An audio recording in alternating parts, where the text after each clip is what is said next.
Facts views के साथ मोहम्मद अज़हर सिद्दीक हाज़िर खिदमत है। चैनल्स की सब्सक्रिप्शन की रिक्वेस्ट मैं इसलिए करता हूँ कि जो आप मैं कहना चाहता हूँ या आप सुनना चाहते हैं आप तक फौरी तौर पर पहुँच जाएगा। दूसरी बात है कि बेल आइकॉन जब आप क्लिक कर देंगे तो नोटिफिकेशन फौरी तौर पर पहुँच जाएंगे। कहने को तो बड़ी सी बातें हैं, करने वाली बहुत सी बातें हैं। लाहौर में नहीं हूँ, लाहौर से बाहर हूँ।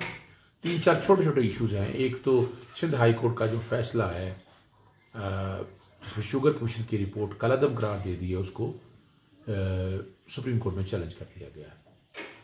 दूसरा इशू है कि शहबाज शरीफ साहब के ख़िलाफ़ 3 रेफरेंसेस का मामला, उसमें आपको पता है रमज़ान शुगर मिल का केस, आशियाना का, और तीसरा मनी लॉन्ड्रिंग या एसेट बियॉन्ड मीन के हवाले से वो केस है कि जिसमें सारे बच्चे वगैरह शामिल हैं, दामाद वगैरह या ख़ानदान के अफराद शामिल हैं।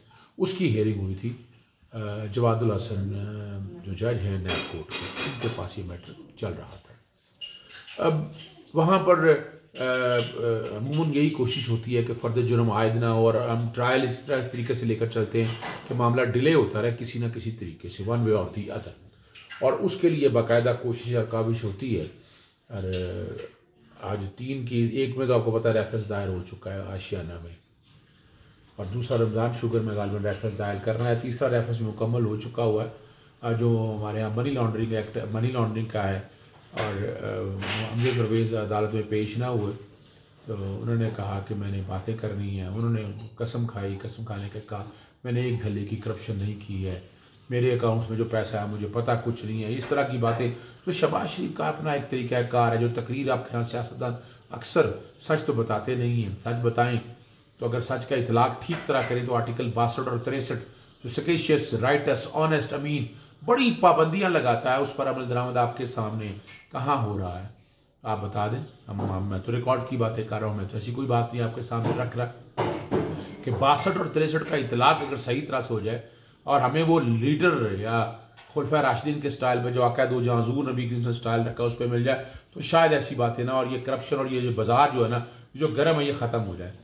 तकरीर उन्होंने अपनी बड़ी झाड़ी, इस पर आसिम हफीज़ जो है प्रोसिक्यूटर, उन्होंने सवाल किया कि ये आपका फ़लाँ अकाउंट है, उस पर 30 करोड़ रुपया आपके बच्चों ने या जिन्होंने दाखिल किया ये तो आपके अकाउंट्स में उन्होंने दाखिल किए, उन्होंने जमा करवाए हैं। फिर क्या आप क्या बाकी चीज़ों के हवाले से जब सवाल जवाब, मैं उन तफसीलात में नहीं जाना चाहता, सिर्फ ये बताना चाहता हूँ। फिर वह लाजवाब हो गए, जवाब कोई नहीं था, मेरे वकील होंगे, कब करेंगे। फर्द जुर्म नकलें तकसीम कर दी गई हैं रेफरेंस दायर होने के बाद। जो दूसरा रेफरेंस है उसमें नकलें तकसीम कर दी हैं और कहा है कि आइंदा नकली तकसीम 265C है हमारे यहाँ ज़ाब्ता फौजदारी का, कि उसमें 7 दिन का टाइम रखा जाता है कि वो जब आप 7 दिन के बाद अंदर आप वो दाखिल करते हैं रेफरेंस तो फिर आपको कापियाँ दी जाती हैं और 7 दिन के अंदर 265D के तहत फ़र्द जुर्म आयद होता है। वहाँ कोई जवाब नहीं था। फिर ये सारे सवाल और कहा जी मैं तो बेगुनाह हूँ। जैसे हमने कहा कि रेफरेंस सारा फाइल हो चुका है, अब आगे ट्रायल को चलना है, शहादतें रिकॉर्ड होनी है और फ़र्द जुर्म की कार्रवाई भी इसीलिए कोशिश करते रहे कि वकील के सामने पेश ना हो, जितना भी लेट जाता है। लेकिन अब रेफरेंसेस 3 रेफरेंस तो बड़ा वाज़ेह तौर पर शहबाज शरीफ साहब के साथ आ चुके हैं और एविडेंस बड़ी स्ट्रॉन्ग है, ख़ास तौर पर मनी लॉन्ड्रिंग वाले केस में कि जिसमें बच्चों के नाम और बाकी लोगों के नाम इन्होंने जायदादें पैसे ट्रांसफ़र हुए हैं, उसमें बचना मुश्किल है। इसलिए नैब की कोशिश कर रहे हैं 34 पंक्चर या 34 तरामीम या किसी ना किसी तरीके से 34 तरामीम जो है ना वो हो जाएं और पर्सन स्पेसिफिक के ज़रिए ये बच सकें। लेकिन दूसरी तरफ देखा जाए सुप्रीम कोर्ट इस मामले को नैब के हवाले से बड़ा सीरियसली मैटर को टेकअप कर रही है। Rules, draft rules supreme court के कहने पे पेश किए जा चुके हैं, इस पर पहले मैंने वीलॉग कर दिया हुआ है। अब ये मामले जितने भी आगे चल रहे हैं आप देखेंगे कि मसाइल बड़े मुश्किल हैं इनके लिए, इतना आसान काम नहीं है। चाहे वो शरीफ ख़ानदान हो, नवाज शरीफ साहब 2 रेफरेंस में सजा याफ्ता हो चुके हैं, नाहल भी हो चुके हैं, आसफ अली जरदारी और बाकी लोगों के खिलाफ भी रेफरेंस अदालतों में आ चुके हैं। ये तो पहली दफ़ा अगर देखा जाए ये अशराफिया और ये वो सियासतदान पहली दफ़ा ये जकड़े गए इस निज़ाम में, वरना ये तो हाथ नहीं लगाने देते, किसी को सवाल ही नहीं पैदा होता था कि ये बच जाएं। और इसलिए नैब के कानून को भी ख़त्म करना चाहते हैं। इसी तरह चाहते हैं सियासत करके वो फिर आप एक ट्रेंड चला हुआ है कि कोई सबूत नहीं है। मैंने आसम शरीफ जो बाजवा साहब के हवाले से बातें बड़ी की कि जनाब उनके असासाजात और ये सारी बातें, बड़ी सिंपल सी बात है।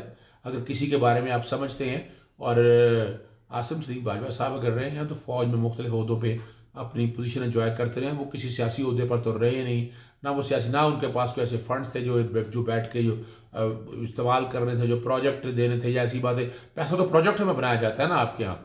पनामा लीक्स में केस आया, सुप्रीम कोर्ट के सामने आया, JIT बनी, उसके बाद ये बाकी ये स्टोरियाँ वगैरह जितनी भी लिखी जाती हैं वो अपना रेमेडी है अपने कानून के मुताबिक। लेकिन ये बात एक बार फिर क्लियर करता चलूँ कि नवाज शरीफ साहब ने मिस डिक्लेरेशन की थी और आर्टिकल 62 और 63 का इतलाक जजमेंट मौजूद है रिकॉर्ड पे, ज़रूरत नहीं है मुझे दोहराने की उन चीज़ों की। फिर डिसक्वालिफिकेशन 10 साल के लिए कानून फराहम करता है, 14 साल के लिए सज़ा अपनी जगह मौजूद है। अरशद मलिक साहब का ड्रामा या बहाना बनाती हैं कि पता नहीं उन्होंने क्या कर दिया। भाई वो पढ़ तो लें पहले बड़ा वाज़ेह तौर पर।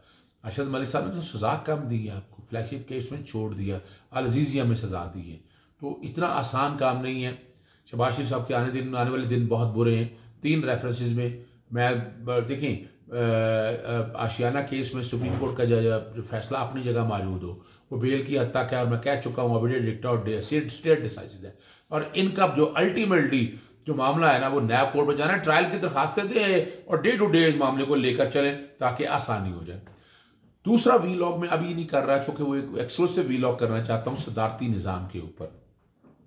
ये मैं पटिशन आपके सामने रख रहा हूँ। ताहिर अजीज़ खान ने ये पटिशन दायर की है सदारती निज़ाम के कॉन्टेक्स्ट में, और उस पर मैं बात बाद में करूँगा कि हमारे यहाँ क्या इस जमहूरियत ने डिलीवरेंस दी है या नहीं दी है। दूसरी जो बात अभी करने वाली है वो हुकूमत पाकिस्तान और सेक्रेटरी इंटीरियर ने सिंध हाई कोर्ट का जो शुगर कमीशन वाला फैसला है वो चैलेंज कर दिया है।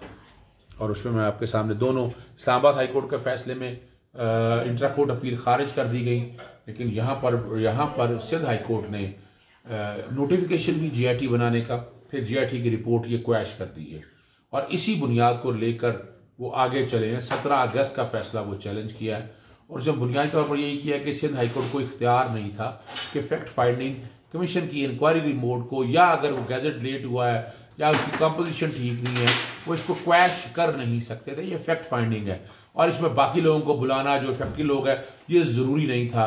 ये फैक्ट फाइंडिंग एक थी और सबसे ज़्यादा ज़रूरी इस तरफ के थे, इस तरफ 22 करोड़ अवाम थे। 22 करोड़ अवाम जो चीनी इस्तेमाल करते हैं, खाते हैं और लेकर जाते, इस्तेमाल जो उनके डेली रूटीन का हिस्सा है, और इसी कॉन्टेक्स्ट में वो रख कर, और इसलिए वहाँ देखना तो अवाम को है और अवाम को सामने रखते हुए सिंध हाई कोर्ट बगैर ज़रूरी तौर पर कई चीज़ों में आगे चला गया है। कानून ये नहीं है कि जुरिडिक्शन तो दी है, क्वेश्चन का प्रिंसिपल्स क्या हैं, और ये सारी चीज़ें जब खालिद जावेद खान ने इस इंक्वायरी रिपोर्ट के अंदर उठाई हैं। अब ये इंक्वायरी कमीशन का जो कि मैं शुगर के केस में बहुत पुराना, मैं लाहौर हाई कोर्ट में मुख्तलिफ दरखास्तें दायर करता रहा हूँ और मुख्तलिफ जगह पर दरखास्तें दी हैं कि ये माफिया ऐसा है, ये इतना स्ट्रॉन्ग लोग हैं कि हर सियासी गवर्नमेंट के साथ ये गवर्नमेंट में बैठे होते हैं, अपोजिशन में भी होते हैं और बाकी ब्यूरोक्रेसी में या बाकी जगहों पर भी उनके ताकतवर हाथ है, और इसीलिए हुकूमतें बनाने और तोड़ने में बड़ा हाथ रहा है। अभी भी आप देख लें कि इंक्वायरी कमीशन की रिपोर्ट को आए कितना अर्सा हो गया, मामला अदालतों में रहा और अल्टीमेटली उसकी जो एक्शन होने थे वो एक्शन हो नहीं सके, और आवाम को जो रिलीफ मिलना था और जो शुगर के लोग कहते रहे कि कीमतें बढ़ जाएंगी आपके सामने मौजूद है उस, और अगर ये मंतकी अंजाम तक ना पहुंची तो ये माफियाज या गॉड फादर या छोटे छोटे सीरियल माफिया अपनी जगह से ये जड़ें मजबूत कर लेंगे और आवाम को ये जितना नुकसान पहुंचा चुके हैं, आम आदमी की जेबों पे जितना डाका डाल चुका है, ये ख़त्म नहीं हो सकेगा। उसके लिए यकीनन एक बहुत बड़े लेवल पर यह काम होना ज़रूरी है, और इसीलिए वैसे तो सिंध हाई कोर्ट ने इंक्वायरी कमीशन की रिपोर्ट के तरफ रख के कहा था कि ये सारे मैटर जो है ना हर एजेंसी अपने तक देखे, लेकिन चूँकि उसमें काम बहुत ज़्यादा हुआ था, इंक्वायरी हुई थी, फॉरेंसिक ऑडिट हुआ था, और हमने देख लिया कि सब्सिडी कैसे दी गई, अपना चीनी एक्सपोर्ट कैसे हुई और अफगानिस्तान के रास्ते से एक्सपोर्ट हुई, इसलिए उस जुरिस्डिक्शन को डिवाइड कर दिया। हालांकि मेरा ओपिनियन ये था कि ये नैब ही को अगर इसकी इंक्वायरी या इन्वेस्टिगेशन का इख्तियार दीजिए तो नैब एक बड़ा डीप और थॉरो इन्वेस्टिगेशन करेगी, उसमें वो यकीनन FIA के लोग शामिल करे, स्टेट बैंक शामिल करे, SCCP के लोग शामिल करे। ये जो रेगुलेटर था ये सारे खामोशी, और मेरा तो अच्छा तजर्बा नहीं है रेगुलेटर्स के हवाले से, SCCP एक अच्छा रेगुलेटर साबित नहीं हो सका। SCCP इतने अच्छे से जब ये बनाया, नेपरा देख लें, पैमरा देख लें, कुछ काम किए हैं इन रेगुलेटर को SCCP मादल के साथ SSCP पे मैं थोड़ा सा मुतमईन हूँ। मैं मादल के साथ मुसाकबती कमीशन की बात करना चाह रहा हूँ, कंपटीशन कमीशन ऑफ पाकिस्तान, कि उसने वो काम वो नहीं किया जो कानून और आइन के मुताबिक काम करना चाहिए था, वरना ये कार्टलाइजेशन, ये मोनोपोली, ये ख़त्म ना हो जाती। और अब अगर FIA को देखो तो FIA ने क्या किरदार अदा किया, FIA का रिकॉर्ड आपके सामने मौजूद है। FIA ने क्या उस कानून और आइन के मुताबिक अपना किरदार अदा किया। कोई रिजल्ट आपको ला के दिए, स्टेट बैंक ऑफ पाकिस्तान के हवाले से देख लें, मिनिस्ट्री ऑफ इंटीरियर देख लें, मिनिस्ट्री ऑफ फॉरेन अफेयर्स देख लें, इन सब चीज़ों को अगर देखें तो इनका रिजल्ट आपके सामने है। और पिस कौन रहा है, तबाह कौन हो रहा है, नुकसान कौन उठा रहा है, नुकसान अवाम उठा रही है। और जब तक ये मंतकी हैं, जब तक देखें ना, इतने अरसे में अगर ये काम शुरू कर दिया होता, इंक्वायरी की डीप और डेप्थ में चीज़ें सारी अगर चली गई होती, तो ये चीनी की कीमतें ना बढ़नी थी, ये काबू आए हुए न थे और एक्सेस होना था। हर नैब का एक्सेस मिलों तक, शुगर मिलों तक, जो होलसेलर डीलर हैं उन तक FIA का एक्सेस होना था। तो ये मार्केट में जो चीनी की आर्जी कीमत है और ये नाकामी है मौजूदा हुकूमत की, इसमें सिर्फ वफाकी हुकूमत को जिम्मेदार नहीं, सूबे हुकूमत बराबर के जिम्मेदार हैं कि उन्होंने देखा जाए महंगाई को कंट्रोल करने में 18वीं तरमीम के बाद जो उनके जिम्मेदार, उन्होंने अपना किरदार अदा नहीं किया।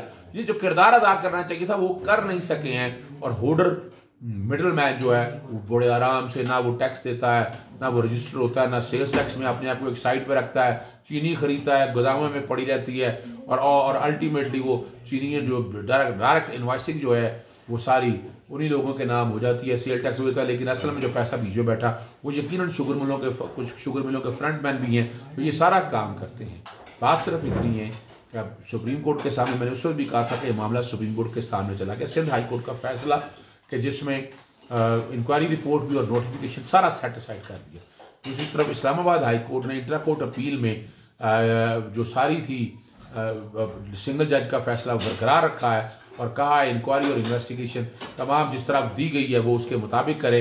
अब मामला सुप्रीम कोर्ट के सामने है, सुप्रीम कोर्ट के पास इख्तियार मौजूद है और सुप्रीम कोर्ट देखें जब ये फैसला करेगी तो आर्टिकल 187 कंप्लीट जस्टिस देना है उन्हें फंडामेंटल राइट्स के एनफोर्समेंट का बड़ा ध्यान रखना है। अगर वो फंडामेंटल राइट्स की एनफोर्समेंट का ध्यान रखेंगे और साथ साथ आम आदमी के साथ जो मसाइल देखते रहें, और सुप्रीम कोर्ट के सामने ये सारे मसाइल हैं, ये सारे जब मामले जाएंगे तो मैं नहीं समझता कि शुगर मिल एसोसिएशन या शुगर मिल इसमें कोई केस बना सकेंगे। उनका केस कोई नहीं।